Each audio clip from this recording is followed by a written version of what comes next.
Au nom du Père et du Fils et du Saint-Esprit. Amen. La paix de Jésus soit dans votre maison, sa paix et sa joie. Alléluia. Nous lisons le Saint-Évangile selon saint Matthieu, chapitre 1, versets 1 à 17. Les ancêtres de Jésus. Livre des origines de Jésus, Christ, fils de David et fils d'Abraham. Abraham est le père d'Isaac, Isaac le père de Jacob, Jacob le père de Juda et ses frères, Juda le père de Pharès et Zara, dont la mère est Tamar. Pharès est le père d'Hezron, Hezron le père d'Aram, Aram le père d'Aminadad, Aminadad le père de Naasson, Naasson le père de Salmon, Salmon le père de Boz et Rabba et sa mère. Boz est le père de Obed et Ruth et sa mère. Obed est le père de Jessé, Jessé est le père du roi David. David est le père de Salomon, dont la mère avait été la femme d'Uri. Salomon est le père d'Oboam, Roboam le père d'Abias, Abias le père d'Azaph, Azaph le père de Josaphat, Josaphat le père de Joran, Joran le père d'Ozias, Ozias le père de Jonathan, Jonathan le père d'Akaz, Akaz le père d'Ézéchias, Ézéchias le père de Namassé, Namassé le père d'Amon, Amon le père de Josias, Josias le père de Jéconias et de ses frères avant l'exil à Babylone. Après l'exil à Babylone, c'est Jéconias le père de Zalathiel, Zalathiel le père de Zorobabel, Zorobabel le père de Abioud, Abioud le père d'Eliakim, Eliakim le père d'Azor, Azor le père de Sadok, Sadok le père d'Akim, Akim le père d'Élioud, Élioud le père d'Élizar, Élizar le père de Matan, Matan le père de Jacob, Jacob le père de Joseph, l'époux de Marie, et c'est d'elle qu'est né Jésus qu'on appelle Christ. Donc au total, cela fait 14 générations d'Abraham à David, 14 générations de David jusqu'à l'exil à Babylone, et 14 générations depuis l'exil à Babylone jusqu'au Christ. Voilà la fameuse origine, le livre des ancêtres, comme disent les Grecs. On va lire l'exégèse. Les personnes de la Bible s'enracinent toujours dans l'histoire passée, car elles montrent comment Dieu mène les événements et accomplit ses promesses. C'est le sens de cette liste d'ancêtres. Nous parlons souvent de généalogie. Le mot grec signifie document des origines. Document des origines, ouais, c'est pas ce que j'ai dit, c'est document des origines. Ce document n'a retenu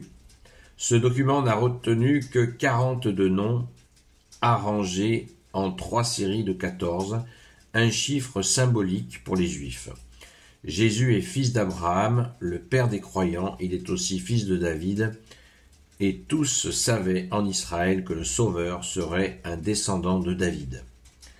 Le Sauveur est la fleur et le fruit de notre terre, tout autant que la race élue. Et Jésus arrive au terme d'une très longue histoire marquée par la souffrance et le péché, mais aussi par l'espérance et la grâce. Nous aussi, nous sommes solidaires du Christ par le sang, avant de l'être par la foi. Dans Luc 3,23, on lira une autre généalogie de Jésus. Bien des personnes aujourd'hui ne savent rien de leurs ancêtres au-delà des grands-parents, ce n'était pas le cas chez les Juifs, pour qui le nom du Père remplaçait notre nom de famille, Jésus ben Joseph, fils de Joseph. On gardait scrupuleusement la liste apprise par cœur des ancêtres et de leur lieu d'origine. Voilà, 3 fois 14 générations. Alors on peut s'interroger légitimement en disant Jésus est le Fils de Dieu. Pourquoi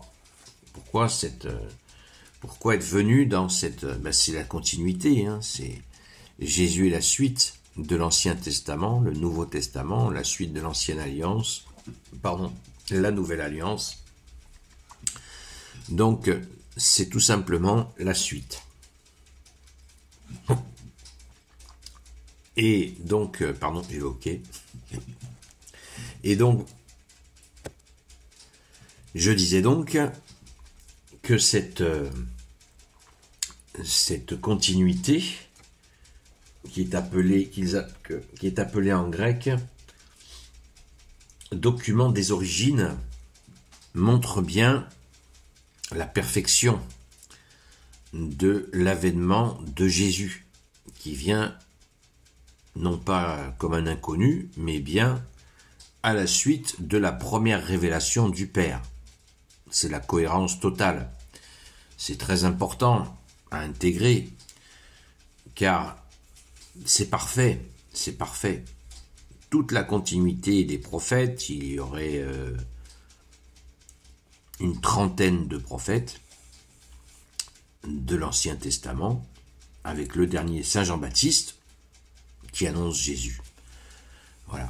C'est, comme nous disons, Jésus est l'alpha et l'oméga, le commencement et la fin. Tout commence avec lui et tout s'arrête avec lui. Merci Jésus, alléluia. Je pense que nous pouvons avoir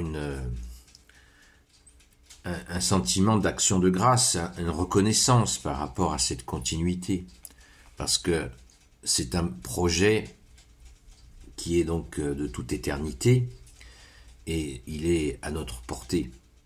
Il s'est rendu, Jésus s'est fait homme, il s'est fait chair, et c'est absolument touchant de penser à toute cette préparation de Dieu, du Père, du Fils et du Saint-Esprit, pour être auprès de nous, par Jésus, son Fils bien-aimé. Rendons grâce, les amis. Gloire soit au Père et au Fils et au Saint-Esprit, maintenant et toujours et pour l'éternité. Amen. Ô Jésus, toi qui peux tout et qui portes tout, toi le Sauveur, toi l'Emmanuel, je te confie toutes celles et ceux qui regarderont cette vidéo, ainsi que leurs proches, selon ta seule volonté, ô Jésus. Sainte Marie, Reine des cieux, toi l'Immaculée Conception, toi qui écrases le serpent, toi qui es la lune sous tes pas, toi notre Mère, Notre-Dame. Saint Joseph, toi le juste et le saint, toi le sage, toi la terreur des démons, toi le saint gardien de la Sainte Église catholique apostolique. Sainte Marie-Madeleine, notre chère sainte patronne, et vous, tous les saints et saintes amis de Jésus, Saint Michel Archange, Saint Gabriel Archange, Saint Raphaël Archange, et vous, tous les anges qui servez Jésus, je vous confie toutes celles et ceux qui regarderont cette vidéo, ainsi que leurs proches, selon ta seule volonté, ô Jésus. La paix de Jésus soit dans votre maison. Nous avons beaucoup de prières en ce moment, les amis de Sainte Marie-Madeleine, donc prions, prions, et prions les uns pour les autres, et prions beaucoup pour notre pauvre France, qui en a grand besoin. À très vite.